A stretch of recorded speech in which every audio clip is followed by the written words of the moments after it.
Hi guys, so this is Joey and I'm going to be doing my Mabon Incense and talking you through every step as I go along, how I do it. Now, this is just how I do it, and I use quite a lot of herbs and spices and variations. I use a little bit of a lot of different things, and I do this just because this is my personal way of doing it, my personal style. So I will go through with this every step of the way, explaining where you can find certain herbs, which are easy to come by, which are slightly more difficult to come by, etc, etc. I have all of them over there in the background, as you can probably see. Mortar and pestle here. I have a list which is slightly off camera, which is how I wrote down different ingredients that were in other pre-existing Mabon recipes. There are some really good books that you can read if you want to follow recipes exactly. I don't tend to do that. I tend to go as I feel. So there are a lot of herbs in here which might not be in the recipes, but I've put them in and I'll discuss why. I'm going to take my engagement ring off, pop it over there so it's safe. So I have my list. I have a clear plastic bag, which is what they will go in. The incense will go in once it's finished.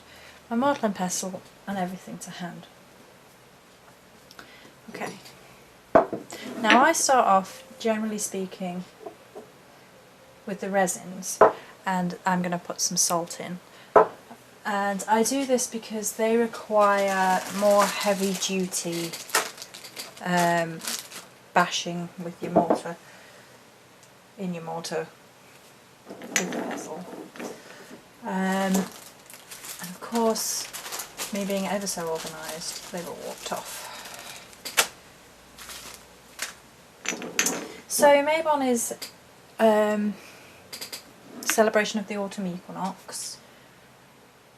So quite a lot of the herbs and spices and things that go into this, excuse the boobs, will reflect that. And if you wanted to put some herbs or spices into yours that you particularly associate with autumn, then you should go with it. You should always follow, in my opinion anyway, you should always follow your gut when it comes to things like this, because you can follow a recipe to the letter and it won't make it as special as if you've thought, I want to do something, so I'm going to do it. So firstly I have some salt. This is blessed salt from my altar. So it's a good idea to put salt in your incenses. Pop that over there because we don't want it getting knocked over. Because it's such a good purifier, it's a good base for any and all incenses. It's one of, salt is considered in the pagan community to be one of the most purifying substances there is, and a nice cleansed purified base is a good place to start. So then I'm going to put in some gum arabic. A lot of the recipes call for benzoin and I don't have any benzoin, so gum arabic Kaya is a really good substitute, and that's what the resin looks like a little bit closer up. Just wait for the camera to focus and talk about, hopefully it will focus, and talk about replacements, substitutions. There you go, you can see that a bit better now. It's like a little elephant. I almost don't want to stick him in. In the Scott Cunningham books, there you go, there's a list of substitutions that you can use. So you should never feel that if you can't get something, the whole thing is ruined. You can always use something else. Now with this, I always stick my hand over the top because the gum arabic in particular and all the other resins, they need more of a smashing. And it goes everywhere if you're not careful. You don't want it getting in your eye. You don't want it everywhere.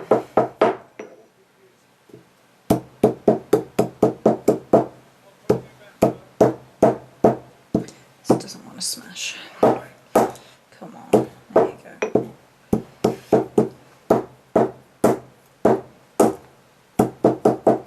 Again, I'm covering it with my hand. I'll show you afterwards.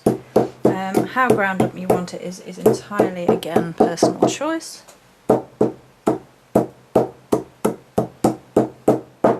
So you could use benzoin if you have it. You can use Arabic, gum Arabic Ikaya as a perfectly good substitute. And I lost a bit. That's what happens when you look in. See? Jumping out. And then there we go. So this looks really pretty at the minute. Let's just see if I can show you. It looks a bit like crushed up citrine at the minute. Right, so into that we have frankincense and myrrh. They're purifiers, as you know. They're two of the most frequently used. 3 pieces of myrrh for maiden mother crone. Frequently used of all the resins. They make a good base, they smell nice, and they have maiden mother crone, and they have a really good purification aspect to them, which work really well in conjunction. That's why they're one of the more famous pairings, whether no matter what mythos you're looking at, you can find them, you know, in most civilizations, and they used to be highly revered and expensive. These days, not so much. Not like they used to be anyway. You can get a good stirring motion. It's quite a noisy business, quite therapeutic.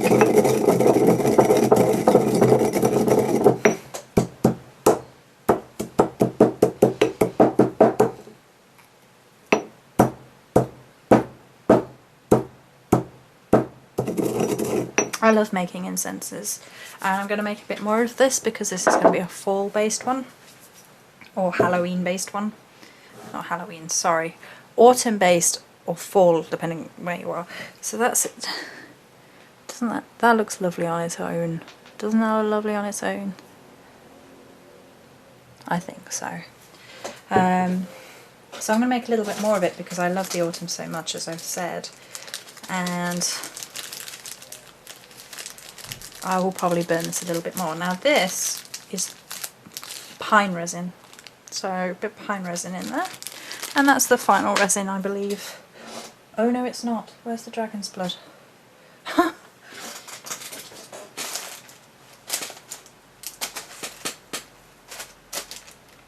Oh gosh. Hang on, folks.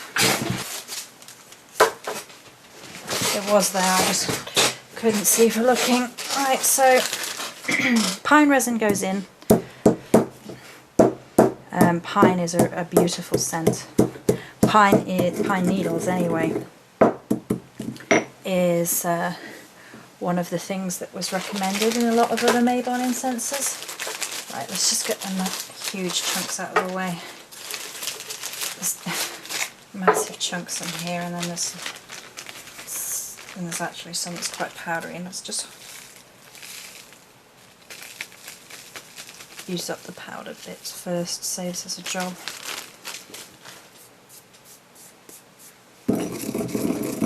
Now, I call dragon's blood the oomph resin because it adds a serious amount of oomph to empowerment, basically, to anything which you're already doing.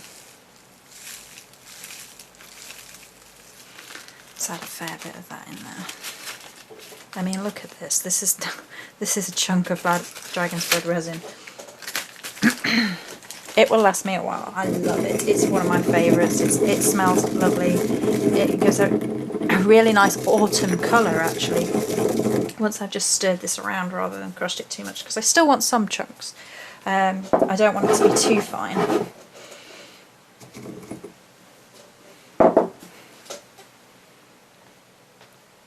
Has quite an autumny colour scheme going on now, which is going to lose a little bit because there are quite a few greens coloured herbs going in. Now the next two are rosemary and sage, and I brought these two from the cupboard, although I'm not going to use them, just to show you that you know, you can get these from the supermarket. I might actually put a few little bits of loose rosemary in, because the dried is quite nice. I quite like dried rosemary, but the reason I'm not using those is because I have some that I have dried myself. Now, if you've watched the other video, then you already know this, so excuse me, but I'm just rubbing them off the stalk into here, by the way. And what I often do is, because I can't physically grow my own, I go down the local veg shop and they sell fresh cuts of rosemary and sage and all sorts, and you can then dry those yourself or work those into smudge bundles, gosh, I can't speak today, and then dry them out yourself. So it's like meeting in the middle, because if you can't grow your own for whatever reason, and that happens to people, you know. This might be too much sage, actually, I might not need so much. Never mind. Sage is going in next, so we don't need any more rosemary, so that can go over there. And then this is dried sage, which I'm just going to pick the dried leaf and just crinkle it on in like that, so it's saving you from pounding it up too much, because I don't want it to be completely powdery, you know. I like some bits in my charcoal incense. Just to mention, it obviously burns on a charcoal disc, although, you know, these sorts of incenses, you can also use them as a herbal mix. There's nothing to say you can't use both for, you know, the same mix that you have created for the same purpose. So if you had created one for protection or purification, say, you could burn it for that purpose, but you could also put some in a sachet and carry it around with you. Right, so let's just give that a stir.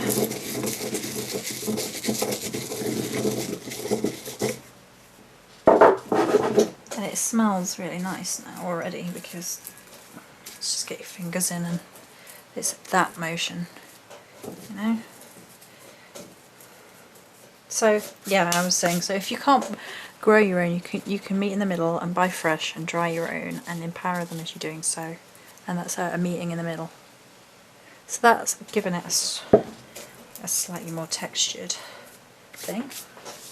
Right, what do I have? Now thyme I do have to use dried. Thyme isn't actually technically in any of the recipes. But it's, I mean, even on here, it's called a robust, warm, lingering herb. Now that to me is autumn. So in a little bit time goes. There's nothing wrong with using kitchen herbs. I mean, some people are quite snobby about some of it, but to be perfectly honest with you, you use the tools available. So cinnamon is a great herb, spice rather, sorry. This is a kitchen one. This is loose powdered. I'm going to put a fair old chunk in there because I love the smell, and it's a really nice smell when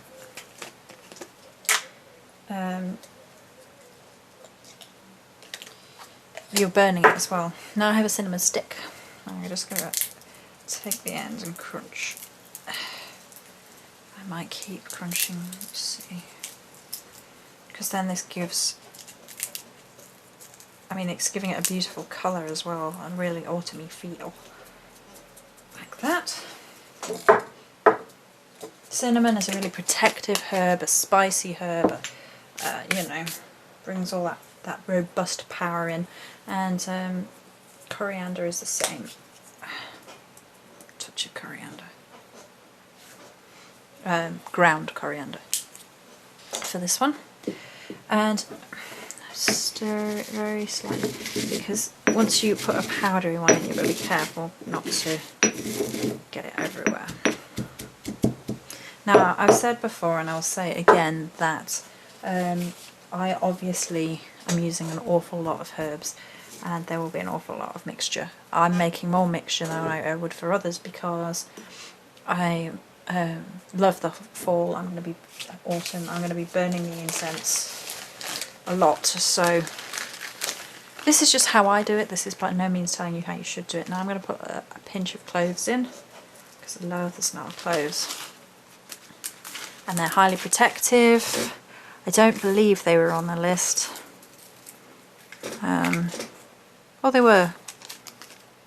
They were on somebody else's autumn list. Right. 2 herbs that were homegrown and gathered chamomile.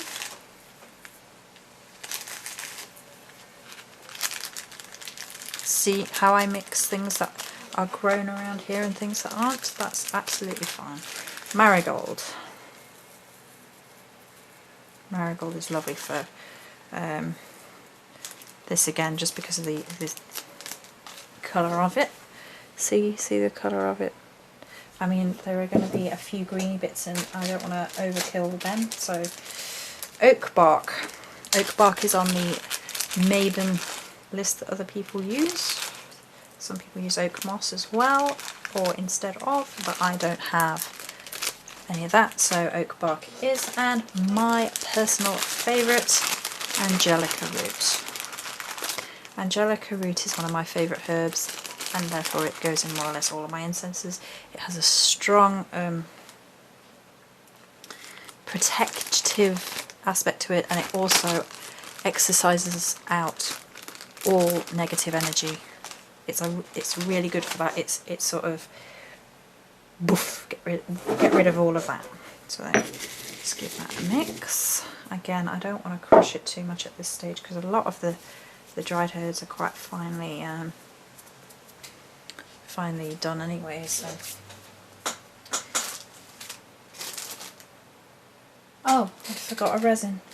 Well, fortunately for me, there is I forgot another resin. There's some powdered in the bottom. So this is copal. Now, yeah, I'll just have to get right down to the bottom, and no, you're probably not going to be able to see that. You can sort of see little granules of copal. I'll show you the bag in a second. Purification, basically. Copal is one of my favourite resins, so that should have gone in at the start. However, there is some of it powdered. Looks a little bit like it, frankincense, but it's actually a lighter colour. A really light, uplifting smell to that one as well. So what else do we have? Quite a few. It will become apparent that I do like putting a lot of different things in. Right, so some homegrown lavender. This is one of my favourite herbs, and it's homegrown. So, but more than that, it empowers.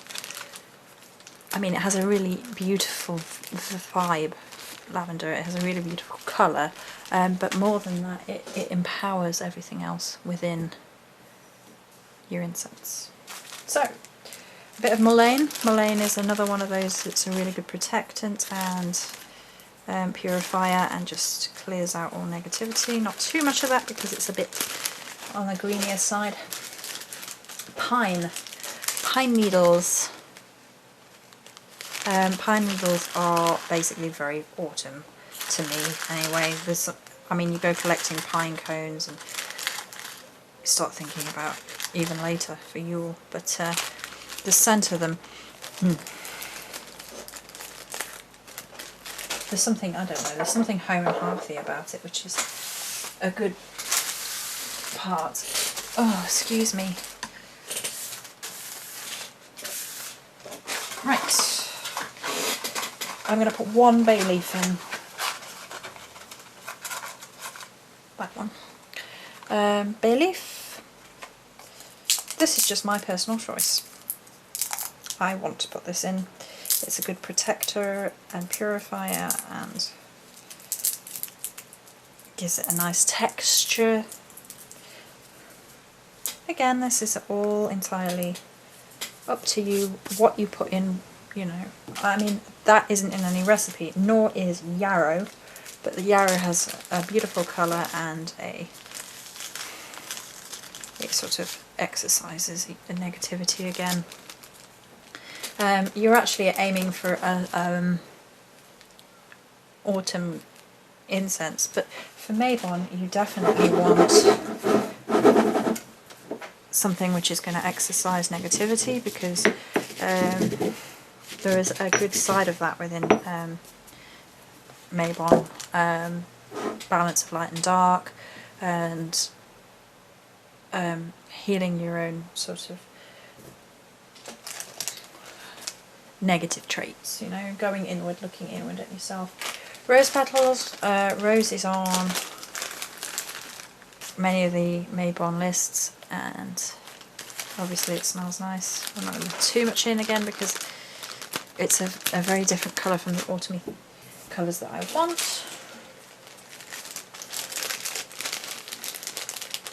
Cedar, homegrown. That's on many of the autumn lists, and I don't want too much of that again because it is quite green, which is fine, but I mean, obviously you do get evergreens, so balance again, you see, balance. And juniper, I'm going to need some more juniper very soon. Ooh, one has gone astray, never mind, we'll pick him up later. So just a good mix in there.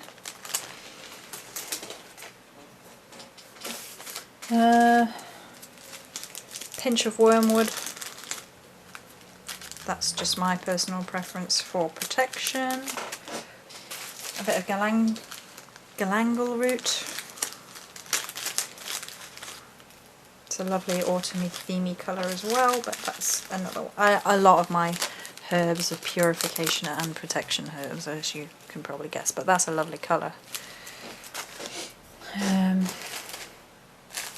Agrimony, it's another really good one for protection. Breaking hexes and return to sender spells. So Mabon is a really good time for protection spells and purification of self spells. So if you felt you were under attack, it would be a really good time to cleanse yourself, purify yourself, and ask the goddess for help. So next one in is Vervain, which is similar to the one that just went in. It has a lovely lovely aura about it. It's one of the easiest herbs to use.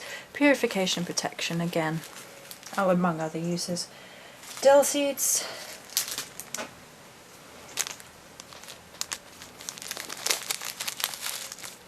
Right, I'm going to put them in and then hold them up to the camera. I'm putting these, I'll put a few in, because Mabon, one of the main activities is collecting seeds and fruit and things like that, and seeds is a good one where you collect them at Mabon. I'm going to put a pinch of nettle in for, because of how purifying it is.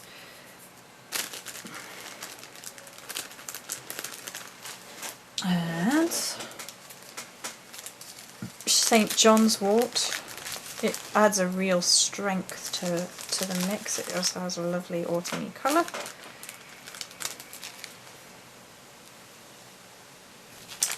And finally, but last but not least, in terms of powder, because I've got two slight, is sandalwood that my friend sent me. A good old pinch of that. I do all of this by eye, obviously I am not measuring. It adds a sense of uniqueness to each incense, a bit of adventure, a bit of risk. I prefer doing it that way. I have two oils that I'm going to put a drop in each of, one of which is sandalwood and the other one which is pine. I have to be very careful with these oils, because if you're not, you're going to end up overpowering your incense.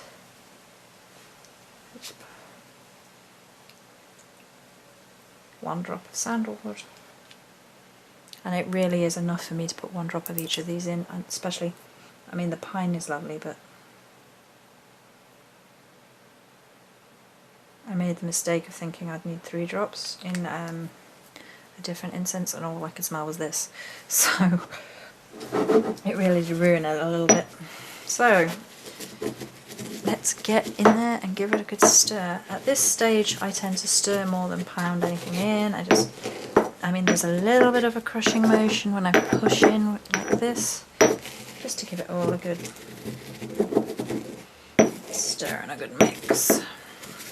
I may put a bit more cinnamon in here.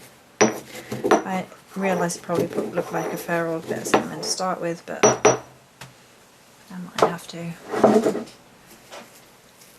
That was just the right amount of pine. Any more than that and we'd be overpowered because I can smell it even now. I'm just mixing in with my hands, and as you do this you focus on your incense maybe glowing like a white light and telling it, you know, you're for autumn, you're for Mabon, light of the goddess, for the equal balance of day and night. I think, yeah, we might also need some more marigolds in here. Yeah. So, this is just, you see, this is just how it goes. This is just a bit more cinnamon. Maybe a good pinch more marigold.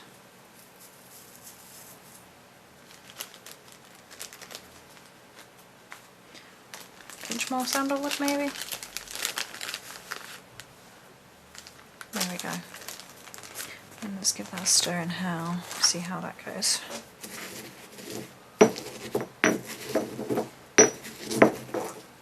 And that's how I recommend you do a lot of your incenses. It's just trial and error, trial and error, trial and error. That's how I've always done it, experimenting.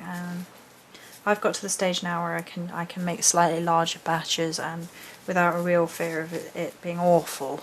If you're really worried about something being awful, I suggest you start off by making small batches and testing them out. If you want to follow an exact recipe while you're doing that, that's entirely your choice.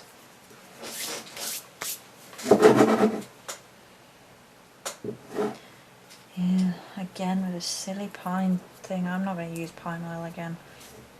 It will wear off. Yeah, I mean you can smell everything else in there, so it wasn't too much, but it tends to be a bit...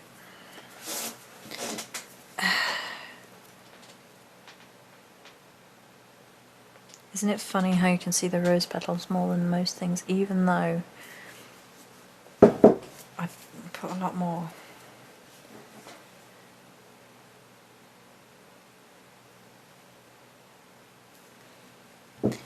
I think that will do. So I'm going to empower it by putting my projective hand over the top and visualising it filling up with white light.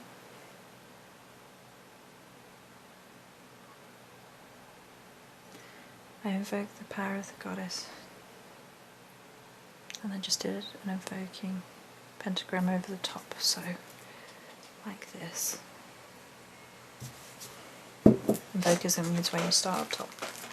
Right, so balance of light and dark.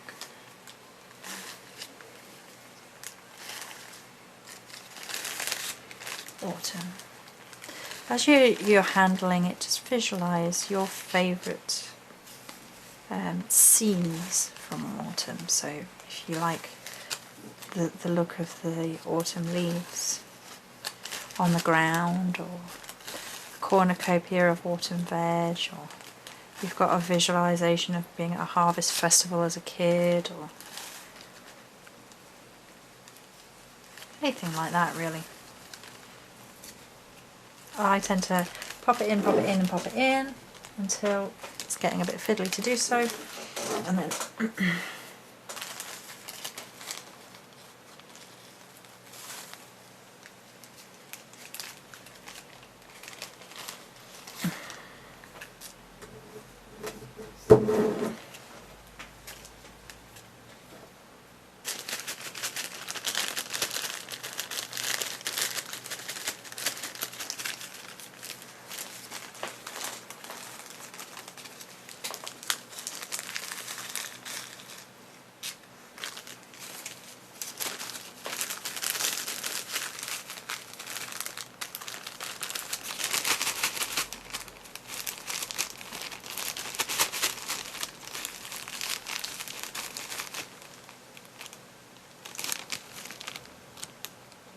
So there we go. It smells really nice now.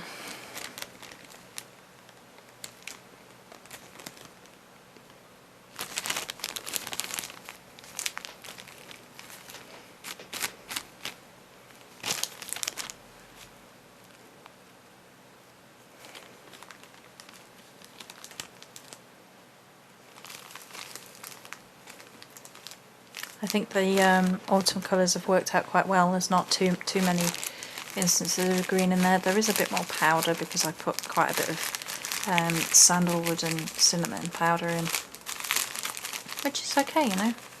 I like. Oh, there you go. See, now you can see there's a good mix.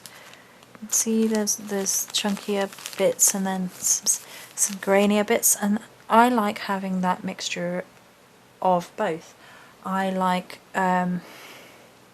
to be able to sort of sprinkle it, and you can sprinkle the little grainier bits which catch fire on the lit charcoal disc a bit easier, and then having the chunkier bits which are slower to burn, so you have a mix of those.